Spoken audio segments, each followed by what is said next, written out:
At the very end of the drawing for this demo, you'll see me do something you won't have seen me do in any one of the, 700 drawing demo videos I've done for this channel. I won't give you the details just yet because it makes more sense if I explain it closer to the end.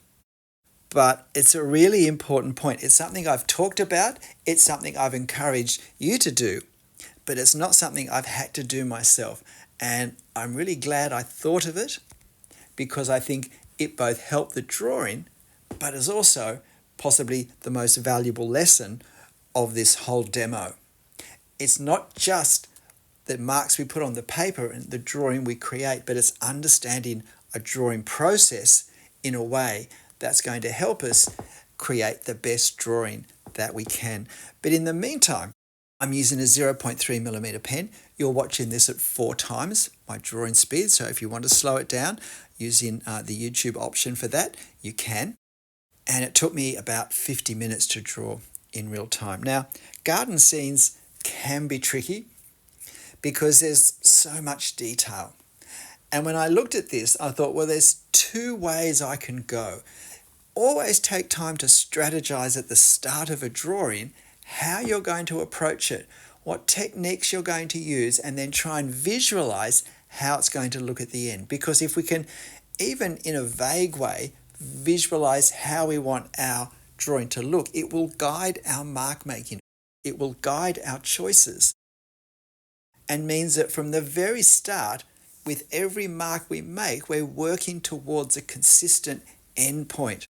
That we're not going to put marks on the paper that are going to then be unhelpful for marks we might be trying to make for an effect we're trying to create later. Now, of course, we can visualize the end result, but we can decide to make changes on the way if we're not happy with what our mark making is creating. And there may or may not be some limitations from what we've already done, but this is all part of the process. Remember, when we're learning to draw, then every drawing is an exercise. Every drawing is experimenting. Every drawing is exploring possibilities and see how different options that we might take affect how our drawing looks at the end. One thing I think I hadn't quite worked out until I'd started drawing this was that the foliage on the left-hand side actually doesn't connect with the trunks underneath. This foliage actually is coming from a tree that's out of camera range, that we can't see the trunk. And so it's actually closer than the foliage on the right-hand side and the trunks of the foliage on the right-hand side. I wasn't as clear with that when I started drawing as I should have been, because if I'd been more aware of that, I would have worked hard to create more separation from those light green leaves from the foliage that's behind. I thought at this point that there were branches from that tree behind, or the shrubby bush tree behind, that was just closer.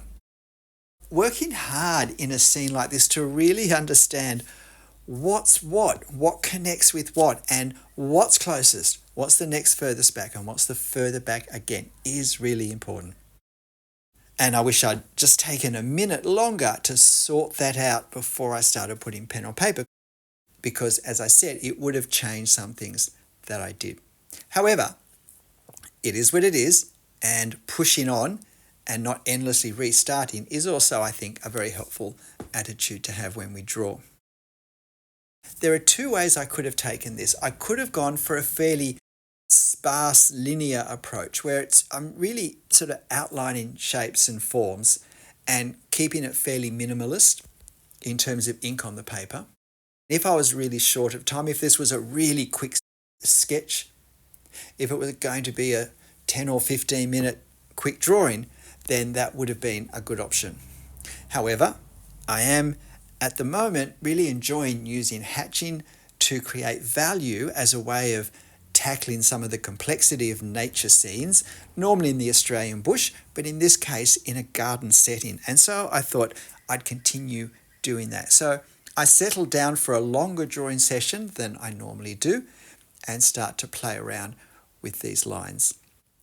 But as well as the thing I referred to at the very start, the change I make at the end, I've also realised as I've been doing this voiceover, there was something I could have done which I think would have substantially improved achieving my aim for this drawing, of having this light at the end of this tunnel.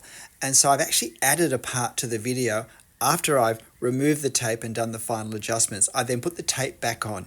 So make sure you catch that and let me know in the comments, please, whether you think what I do after I put the tape back on for the second time, if you think that's really helped me achieve the aim that I was after.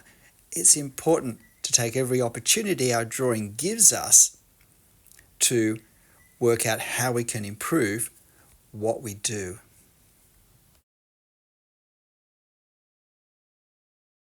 Now I'm trying to work on something of the right-hand side, these small grassy plants at the base, trying to give a feeling that these things are closer, using a thicker pen, going a bit slower so the lines are a bit thicker and a little darker, and just making larger marks, trying to give a sense of a few dead leaves and things.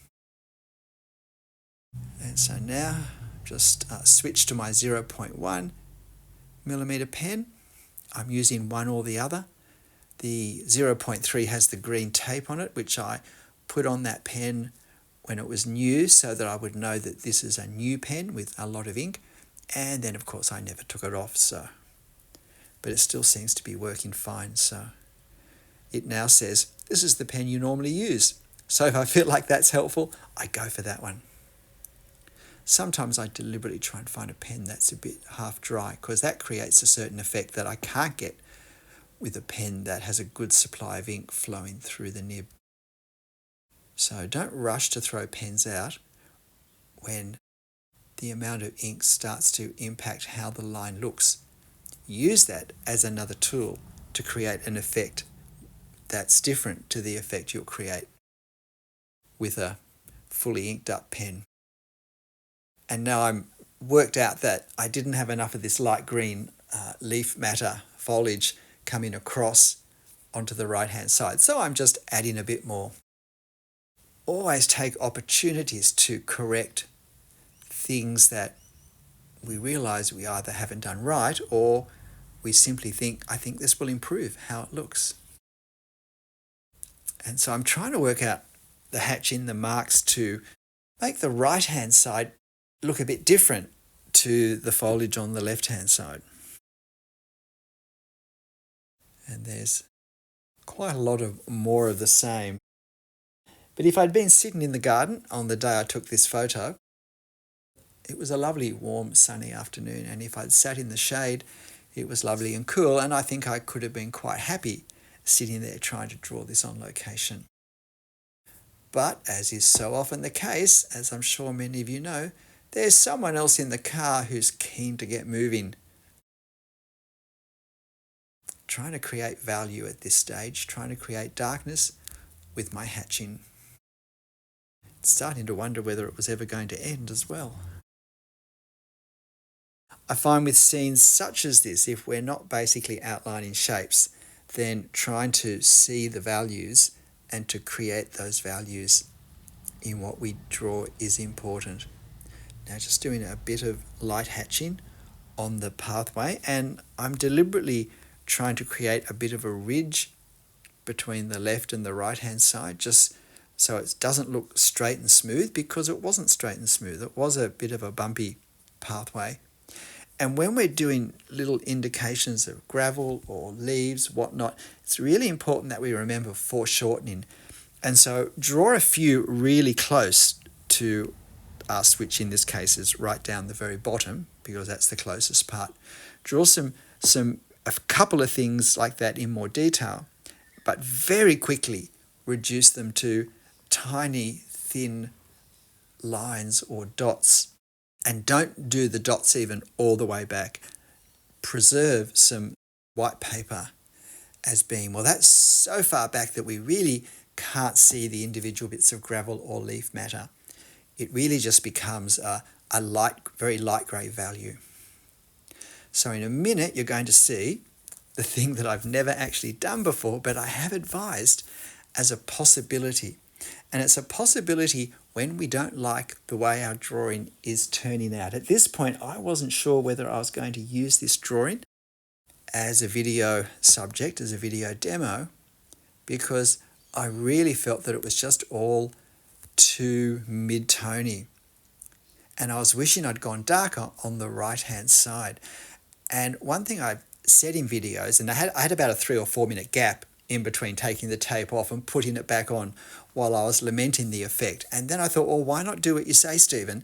And if you don't like it, you've got nothing to lose. Be really bold and explore whatever possibility you think might improve it.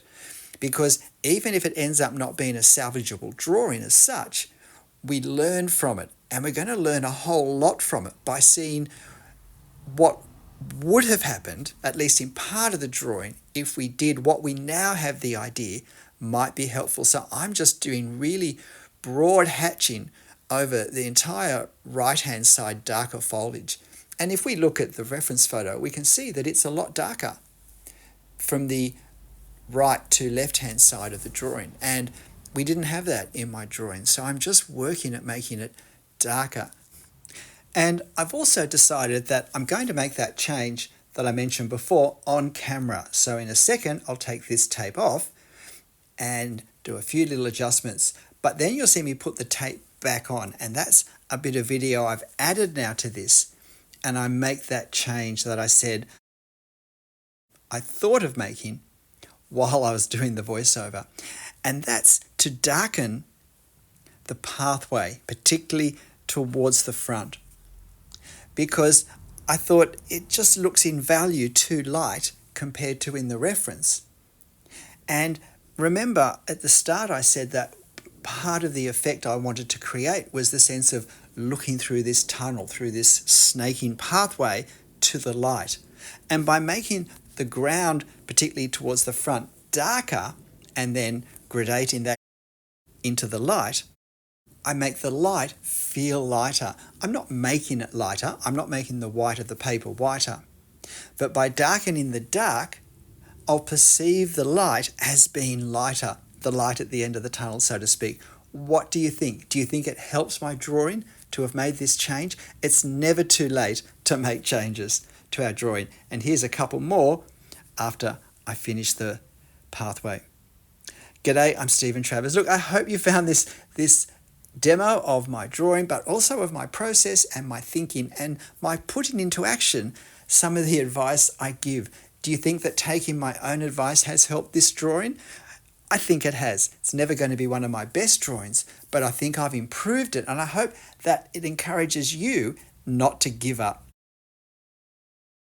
Why not, if you have a drawing that you're not particularly happy with, have a go making changes to it and use it as a learning experience.